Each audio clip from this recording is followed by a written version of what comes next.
Y'all go check out, you know, a two to the head, man. That's amazing. And it reminded me, mainly because it was the last song, but it reminded me of the Ruthless grand finale last song type of vibe. And it had Titans in the game. Well, that's funny that you bring up the Ruthless grand finale, because that beat is like, it inspired me from, was it Something to Bump in the Car? You remember? Because it was like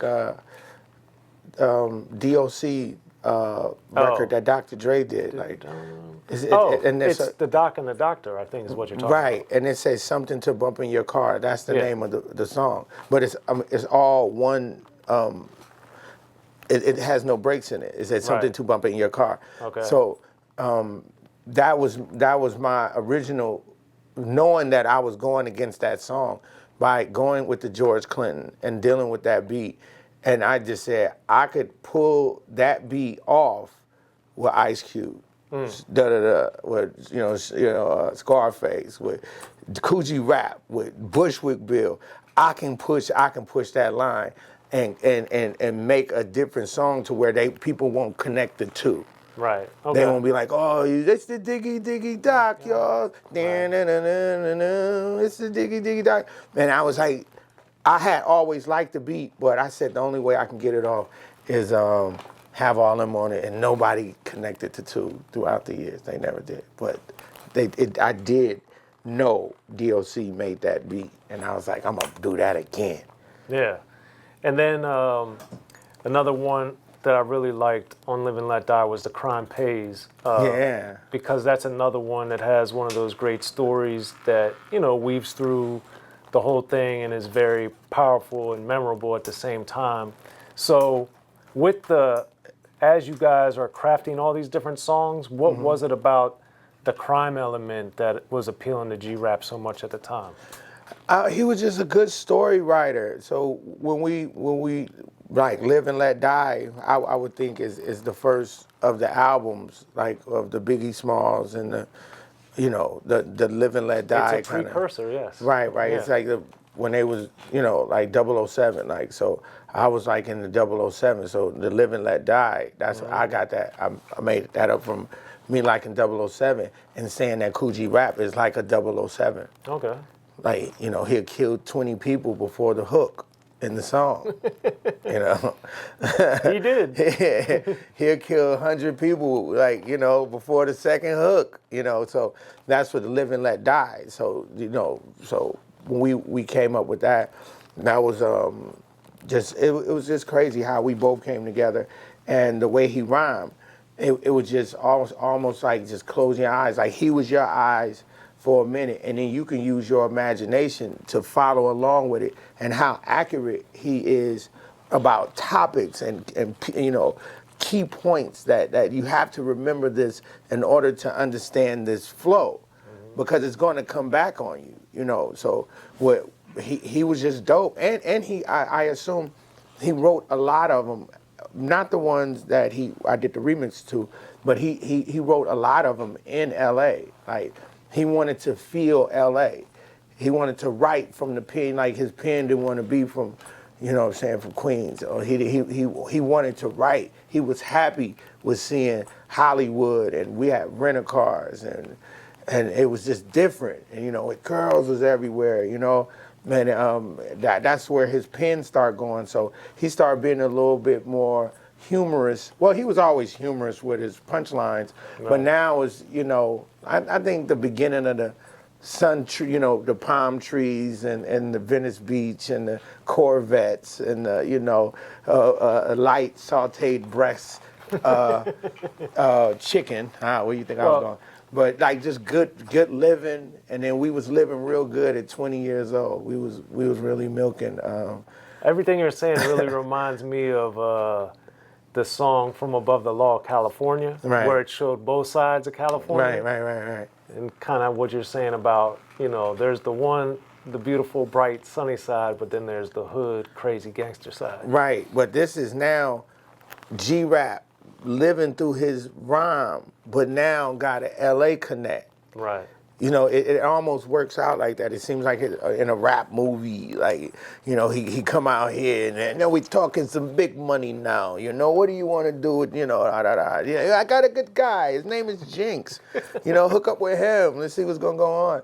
But he did flourish out here. I mean, the music is dope. I mean, you know, and we made it out of the energy, you know, where you know, with Warner Brothers, they had us living all right.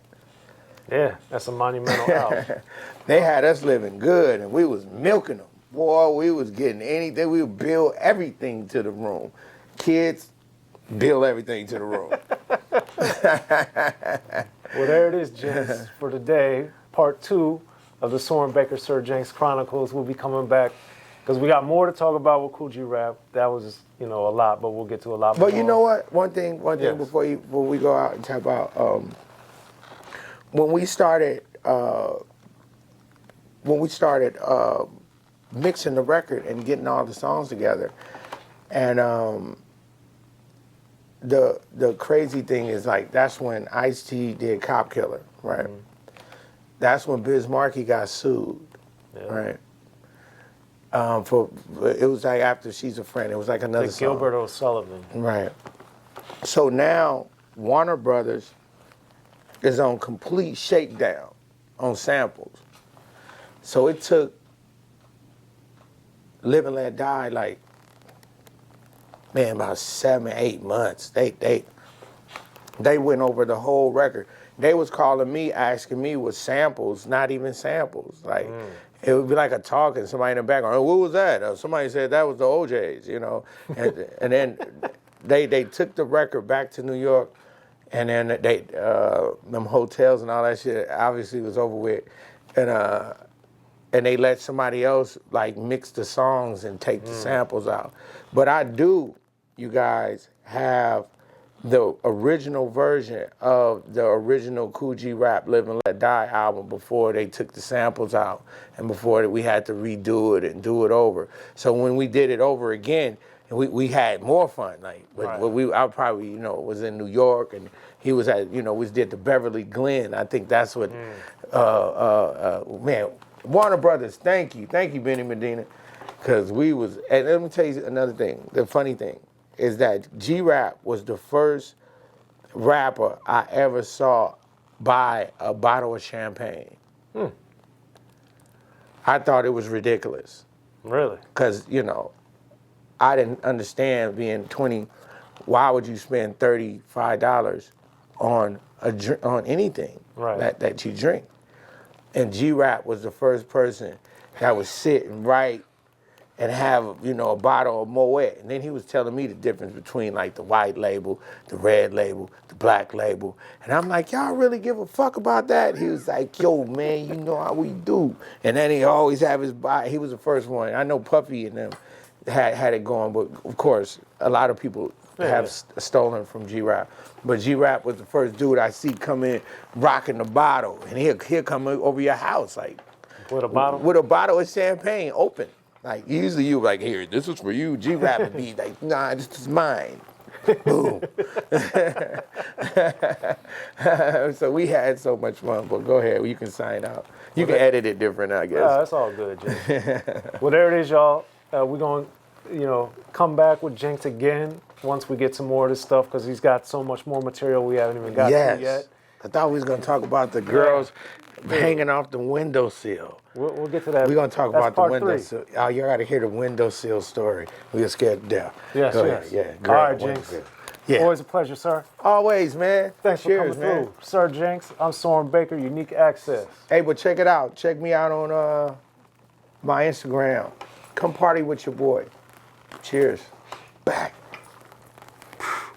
Be sure to check out the History of Gangster Rap by Soren Baker. He's official. History of Gangster Rap features exclusive interviews with Ice-T, Snoop Dogg, MC Ren, the D.O.C, and dozens of others. The History of Gangster Rap, a definitive look at how Los Angeles changed rap forever. In Los Angeles, the streets definitely set the tone of the hip-hop music. At 19, I got a $50,000 car. My whole angle always was, I'll be street, but I will always tell you the horrors that go along with this life. It will be penalties and casualties for just wearing the wrong color in somebody's neighborhood. And once gangster rap made it from the streets to the TV, the genre exploded.